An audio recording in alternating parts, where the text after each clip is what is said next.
Good afternoon. So, the topic that I want to speak about today is cycle syncing. And this message is not only for women, but it can be valuable for men too if you can steer the women in your life, particularly the ones that live with you, to this information to better help them and empower them understand themselves so that they can then help you understand them. So the topic is cycle syncing, and basically it's this idea of tracking and understanding um, what makes women uniquely women, which is our monthly cycle.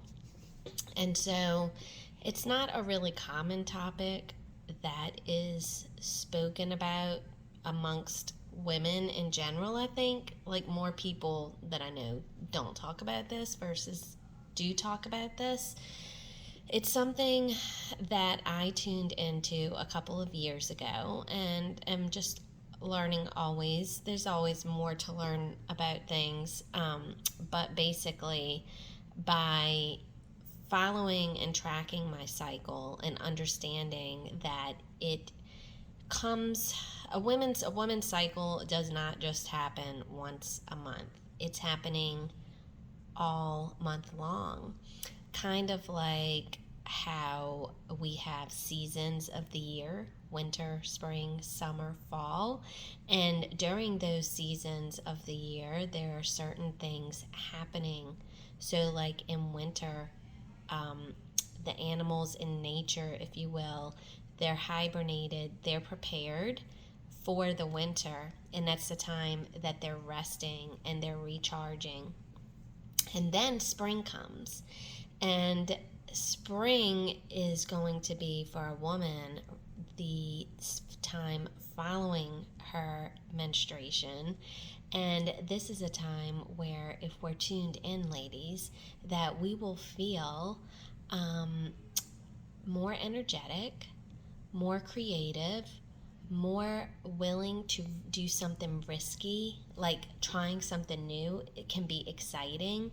Um, if you're an introvert, then you might actually want to go hang out with someone or have lunch. It's the time that we're more social. This would be a great time if you're a business owner to launch something new or to create something new. So, anyway, then following the spring, following or leading up to ovulation, you're leading up to ovulation, which is the next phase of your cycle. And that's going to be the time where you peak out on that good vibe that you've been feeling. And that is like a 2 to 3 to 4 day-ish cycle phase that you're experiencing.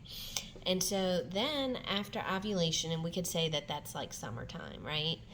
Then after you ovulate, you enter what's called the luteal phase. And the luteal phase is where we will, if we're tuned in, we'll notice that we're tying up loose ends.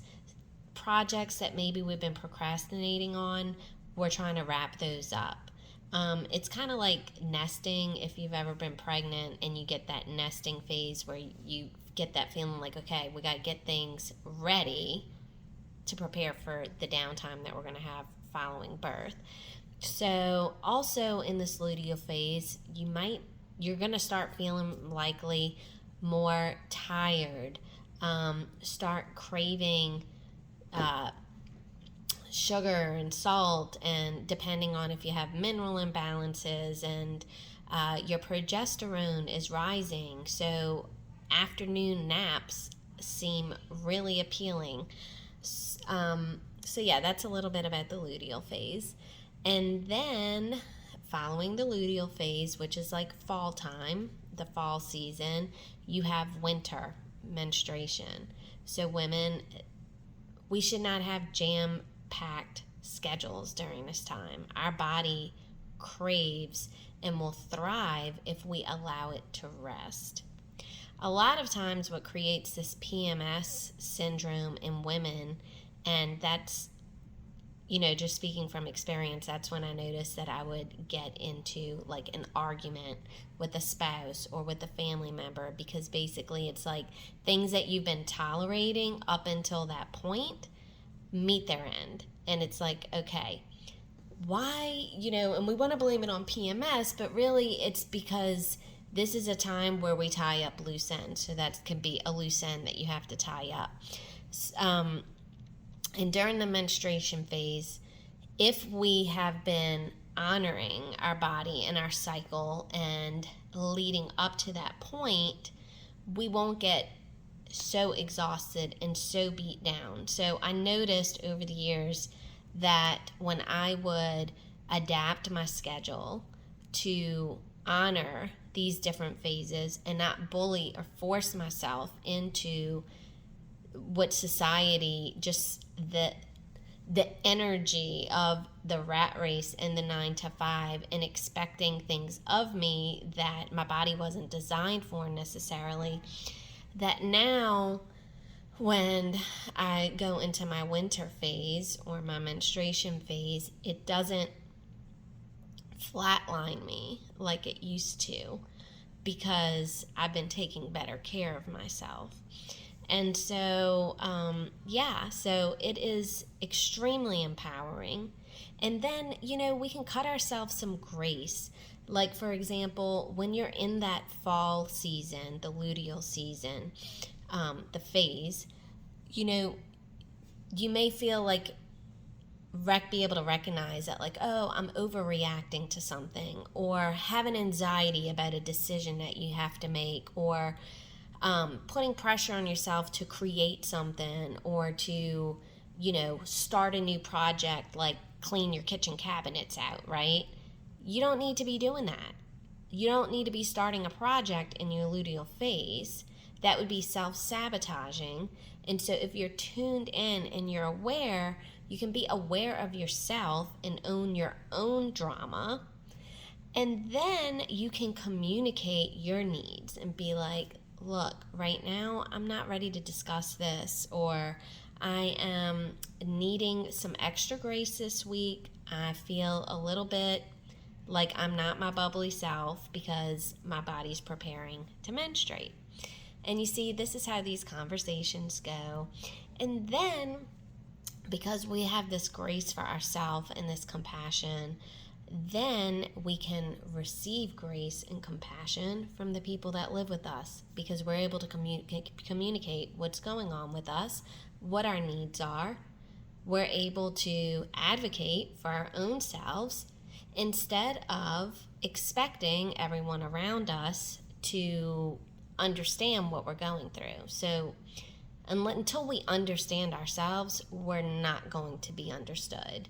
And I think that has helped greatly in my marriage. I think that just in marriage in general, and this is a total side subject, or relationships in general, we want the other person to understand us and to be compassionate for us and thoughtful of us and think about us and do all these things, when the truth is that we haven't even done it for ourselves. We have not gone in introspection to really understand ourselves. And how is a man ever going to understand a woman if a woman doesn't even understand her own humanity and her own feminine essence? So, ladies, let this just be a little quick information to empower you. They have tons of free apps that you can download on your phone to track your cycle.